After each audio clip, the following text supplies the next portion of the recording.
Bismillahirrahmanirrahim. Assalamualaikum warahmatullahi wabarakatuh. Alhamdulillah. Alhamdulillahillazi faddala syahra Ramadan ala sairil azman. Wassalatu wassalamu ala man unzila alaihil Qur'an wa ala alihi wa ashabihi wa man tabi'ahum bi ihsan.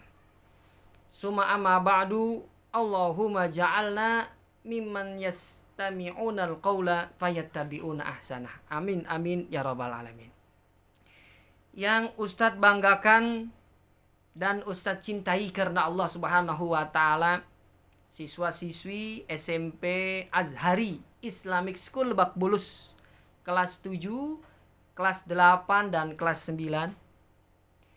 Bagaimana kabar kalian semua? Mudah-mudahan Ustadz berharap kalian senantiasa dalam kesehatan, dalam lindungan dan naungan rahmat dari Allah Subhanahu wa taala. Amin amin ya rabbal alamin. Hari ini kita berada di hari terakhir bulan Sya'ban.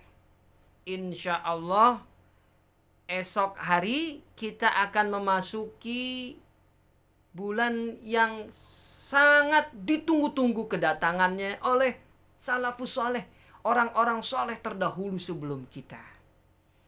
Bahkan dalam satu riwayat, ini bulan ditunggu-tunggu oleh salafus soleh, orang-orang soleh terdahulu sebelum kita 6 bulan lamanya.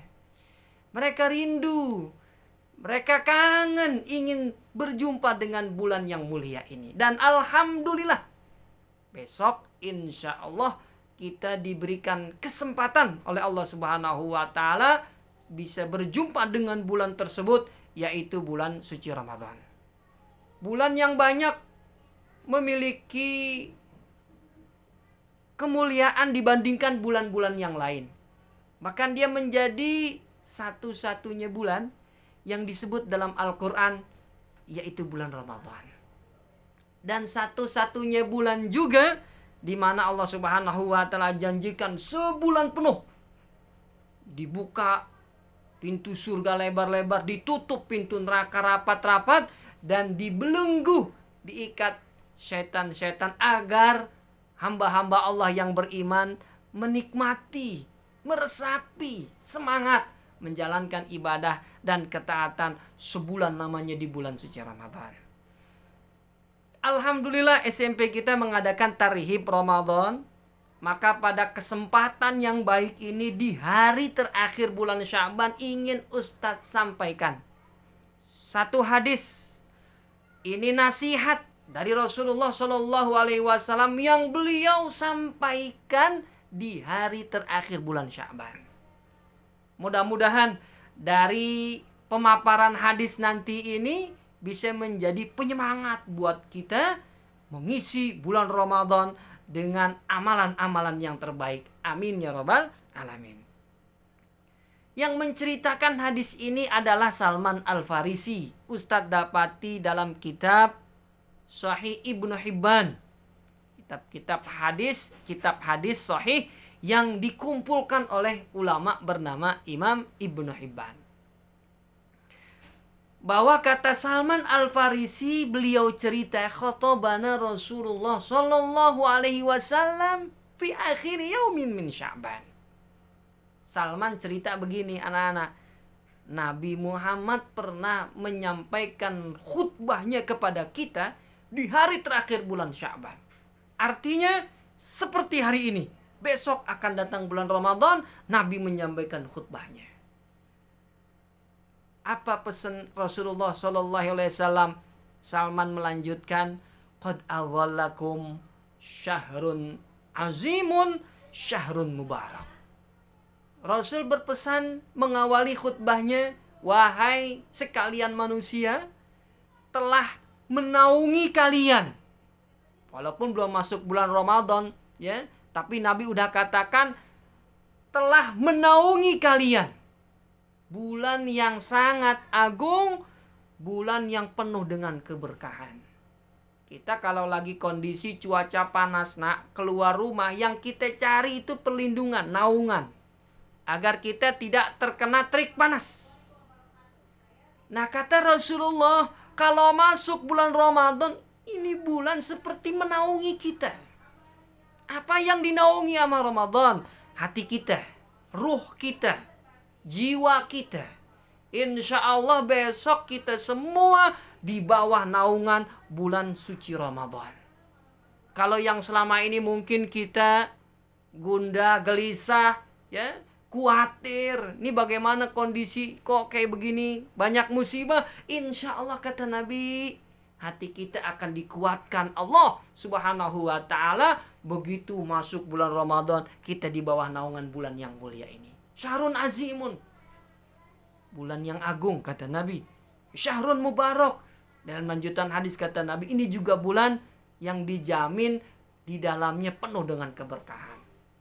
Kalau ada saudara kita yang ulang tahun, atau ada saudara kita yang menikah, itu biasanya kita doain biar mendapat keberkahan. Agar pernikahan penuh dengan berkah, agar usianya, sisa usia diberikan keberkahan. Itu belum dapat jaminan berkah. Tapi kalau ini bulan Ramadan, kata Rasulullah dalam hadis ini, udah dijamin oleh Allah Subhanahu wa ta'ala sebulan penuh, isinya penuh dengan keberkahan. Apa itu artinya keberkahan? Ziyadatul khair, banyak kebaikan yang kita lakukan di bulan tersebut. Kalau bulan-bulan lain mungkin kita nggak bisa menghatamkan Al-Quran, maka insya Allah kata Rasulullah, karena ini bulan barakah, kita bakalan berlomba-lomba untuk menghatamkan ayat-ayat suci Al-Quran. Kalau di bulan lain mungkin kita sulit untuk bersedekah, maka karena ini bulan yang penuh dengan keberkahan, ziyadatul khair, banyak kebaikan yang Allah tingkatkan. Insya Allah di bulan ini kita nih termasuk anak-anak SMP Azhari berlomba-lomba semuanya untuk bersedekah, membantu orang-orang yang dalam kondisi susah ekonominya. Amin ya rabbal alamin. Ini kata Rasulullah, yang pertama, kita dinaungi bulan Ramadan, bulan yang penuh dengan keberkahan. Fihi lailatun khairun min alfi syahr. Dalam lanjutan pesan beliau, di bulan tersebut ada satu malam yang lebih baik dari 1000 bulan. Jadi kalau dibilang lebih baik dari 1000 bulan, maka itu malam nilainya bisa jadi 2000 bulan pahalanya, bisa jadi 1500 bulan, atau bisa jadi tidak terhingga. Karena Nabi bilangnya lailatun khairun min alfi syahr. Malam, kalau kita lakukan pahala di malam tersebut, pahalanya lebih baik dari 1000 bulan. Jadi bukan satu malam pahalanya 1000 bulan. Itu pemahaman yang salah.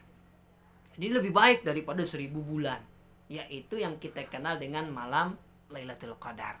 Nanti ada di penghujung Ramadan, ya, di 10 hari terakhir, di malam-malam ganjil, disitulah Allah simpan, ya, malam yang terbaik, ya, yaitu malam Lailatul Qadar.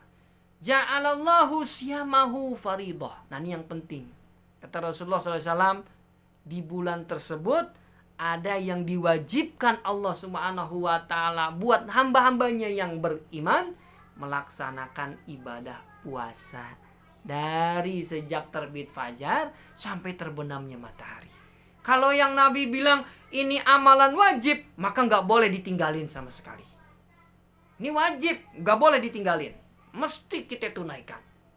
Kalau seandainya kita nggak bisa kerjakan di lain waktu, begitu. Itu yang namanya wajib. Sholat 5 waktu misalnya wajib. Kalau kita nggak bisa mengerjakan sholat 5 waktu di waktu yang sudah ditentukan, maka kita kerjakan di lain waktu. Itu karena amalan wajib. Namanya nanti dikodok, begitu. Begitu juga puasa. Jangan sekali-kali kita menyepelekan ibadah yang namanya puasa di siang hari Ramadan. Ini wajib, harus kita kerjain. Ya kalau yang namanya sholat nggak bisa berdiri, duduk. Gak bisa duduk, tiduran, begitu. Gak bisa juga ngerjain sama sekali, kerjain di lain waktu. Begitu juga Ramadan, puasa kita wajib, ya, wajib melaksanakan ibadah Ramadan, puasa selama 1 bulan lamanya. Wa qiyamahu nafilah, kata Nabi. Kalau pagi, siang, sore kita wajib berpuasa, malam harinya ngapain ya Rasul? Malam harinya disunahkan. Bahasanya disunahkan, bukan diwajibkan. Disunahkan bagi kita untuk melaksanakan sholat malam yang kita kenal dengan sholat tarawih. Walaupun Ramadan ya kali ini kita nggak bisa sholat tarawih di masjid, tidak menutup kemungkinan untuk kita melaksanakan tarawih berjamaah juga, bukan di masjid tapi di rumah kita masing-masing. Kalian udah banyak hafalan Qur'annya, silakan jadi imam buat keluarga kalian, ya. Boleh jadi imam sholat tarawih, ya, yang sudah hafalannya banyak, gak jadi masalah, ya. Karena dulu di zaman Nabi ada seorang sahabat namanya Amr bin Salamah, dia belum balik, bayangin, dia belum balik. Tapi di kampung tersebut yang hafalannya paling banyak Amr bin Salamah ini. Tapi akhirnya dia jadi imam, yang tua-tua jadi makmum. Berita ini sampai kepada Nabi, dibolehkan oleh Rasulullah SAW. Jadi gak masalah kalau sholat taraweh sesekali kalian yang imam, gak jadi masalah, hafalannya sudah banyak misalnya, begitu ya enggak. Tapi kalau ayah kalian yang imam ya lebih bagus lagi, nggak jadi masalah ya. Nah, sholatlah tarawih berjamaah di rumah ya. Nanti malamnya bangun lagi tahajud, tuh pesen Rasulullah. Kalau pagi siang kita isi dengan menahan lapar, haus dan dahaga, di malam harinya kita isi tuh malam, niatin dari sekarang untuk banyak-banyak melakukan ibadah sholat sunnah apapun jenisnya. Mau sholat taraweh, mau sholat tahajud, mau sholat apalagi yang kalian sudah pelajari, sholat-sholat sunnah di malam hari, sholat taubat misalnya, gak jadi masalah ya. Memperbanyak sholat sunnah ini sesuatu yang sangat dianjurkan oleh Rasulullah SAW demi menyemangati umatnya semangat melakukan sholat sunnah di rumah. Riwayat yang lain Nabi katakan, as-sholatu nurun, sholat sunnah ini ya, dan sholat-sholat secara umum lainnya baik yang fardu itu seperti cahaya, kata Nabi ya. Faman aroda ayyunawwira baitahu falyaf'al. Barang siapa yang pengen rumahnya ini dinaungi dengan cahaya Allah Subhanahu wa ta'ala, maka kerjakanlah sholat-sholat sunnah yang banyak di rumah kalian masing-masing. Maka ini pesan dari Rasulullah SAW, hadis khutbah beliau terakhir, mudah-mudahan bisa kita amalkan dengan sebaik-baiknya ya. Siangnya kita menahan lapar, haus dan dahaga, dan juga jangan lupa ya, bukan hanya menahan lapar dan haus, tapi juga kita tahan lisan kita. Jangan sampai lisan kita ini mengucapkan sesuatu yang berbohong ya, sesuatu yang sia-sia. Kita tahan juga pendengaran kita nih nak. Jangan sampai di siang hari kita mendengarkan sesuatu yang tidak bermanfaat. Musik-musik misalnya ya. Yang lirik-liriknya itu dari orang-orang barat non muslim ya. Ya kalau liriknya mengandung apa? Penyemangat kebaikan ya boleh, nggak jadi masalah ya, selingan saja begitu ya. Nah, tapi kalau liriknya ini mengandung sesuatu yang bertentangan dengan nilai-nilai agama Islam, maka sebaiknya jangan. Yang demikian itu kenapa kita harus tinggalkan? Bisa merusak pahala puasa yang kita kerjakan hari ini. Kata Rasulullah SAW, kamin so'imin laisa lahu min siyamihi ilal ju'i wal atas. Hati-hati, kata Nabi, ada banyak orang yang berpuasa di bulan Ramadan tapi gak ada pahalanya sama sekali. Ya Allah, gak ada pahalanya ya Rasul. Iya, gak ada pahalanya sama sekali. Dia cuma dapat lapar dan haus saja ya. Kenapa bisa demikian? Karena dia melakukan hal-hal yang dapat merusak pahala puasa. Apa saja yang merusak? Pertama tadi, lisan sering berkata bohong dan dusta. Lisan juga suka membicarakan keburukan orang lain, menghibah, gosipin orang lain. Atau panca indera yang lain, telinganya digunakan untuk mendengar sesuatu yang berbau kemaksiatan. Apalagi matanya juga demikian. Seandainya selama dia puasa matanya banyak melakukan kemaksiatan, disitulah kata Nabi pahala puasanya tidak ada. Ketika dia pulang hanya tinggal debu saja, ya. Dia hanya mendapatkan lapar dan haus. Bagaimana biar kita jaga puasa kita ini biar nggak rusak, Pak Ustadz? Gampang, banyak-banyak membaca Al-Quran. Orang yang selama ini selalu membicarakan keburukan orang lain hilang selama bulan Ramadan kalau dia senantiasa baca Al-Quran. Orang yang selama ini sering mendengarkan musik-musik tadi yang liriknya tidak ada berbau nilai-nilai Islam, agama, bisa hilang di bulan Ramadan. Dengan cara apa? Banyak-banyak baca Al-Quran. Alhamdulillah di sekolah kita SMP Azhari kita punya program Hatam Al-Quran. Ya, nanti kalian akan ada waktunya kita bisa hatam bareng. Satu kelas dengan para asatiz, dengan guru-guru dan miss-miss kalian. Nah, ini satu usaha dari kami guru-guru bagaimana agar kita ini terjaga puasa kita, ya. Ini tugas demikian bukan nyusahin kalian, enggak, ya. Enggak ada manfaatnya buat ustadz dan miss-miss. Manfaatnya buat kalian. Biar apa? Biar terjaga lisan kalian, biar terjaga pendengaran kalian, anggota tubuh kalian yang lain selama bulan Ramadan. Baca Quran, baca Quran, baca Quran. Ini bisa meminimalisir, bahkan menghilangkan kebiasaan yang selama ini kata Nabi, kalau kita kerjakan, pahala puasa kita bisa hilang. Pahalanya hilang sama sekali di mata Allah Subhanahu wa Ta'ala. Dan di malam harinya juga, ya, ada nanti tugas tahajud, ada tugas tarawih. Itu juga bukan manfaatnya sama sekali, bukan buat miss dan ustadz kalian. Manfaatnya buat kalian semua. Ya, kalian banyak melakukan amalan sunnah, makin tinggi derajat kalian di sisi Allah Subhanahu wa Ta'ala, makin dekat insya Allah kita nanti dengan kekasih kita Nabi Muhammad Sallallahu Alaihi Wasallam, ya. Karena dalam satu hadis kata beliau, man ahya sunnati, barang siapa yang sering menghidupkan, artinya sering melakukan sunnah-sunnah yang aku tinggalkan. Sunnah di bulan Ramadan, Nabi tekankan di hadis tadi itu yang kita baca, sunnahnya memperbanyak sholat tahajud, sholat malam, sholat tarawih. Siapa yang bisa menghidupkan, kata Nabi, sunnah-sunnahku, faqad ahabbani, maka itu tanda orang tersebut cinta kepadaku.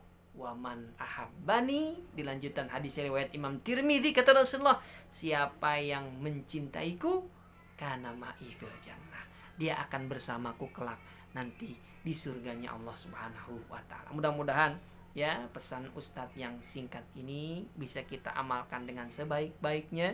Kita termasuk orang yang mendengarkan nasihat dan kita bisa mengamalkan nasihat tersebut dalam kehidupan kita sehari-hari. Amin ya rabbal alamin. Ucapkan selamat menjalankan ibadah puasa Ramadan, selamat menjalankan qiyamul lail, selamat menjalankan tilawah Al-Quran, khatam Al-Quran sepanjang bulan Ramadan ini. Mudah-mudahan kita senantiasa diberikan kesehatan oleh Allah Subhanahu wa Ta'ala, kita bisa diberikan kelapangan hati kita sehingga bisa menjalankan semua aktivitas ibadah di bulan Ramadan dengan lancar dan sesuai dengan harapan kita. Amin amin ya rabbal alamin. Demikian dari Ustadz, wabillahi taufiq wal hidayah. Mohon maaf bila mana ada kekurangan dan kesalahan. Terima kasih atas perhatiannya. Wassalamualaikum warahmatullahi wabarakatuh.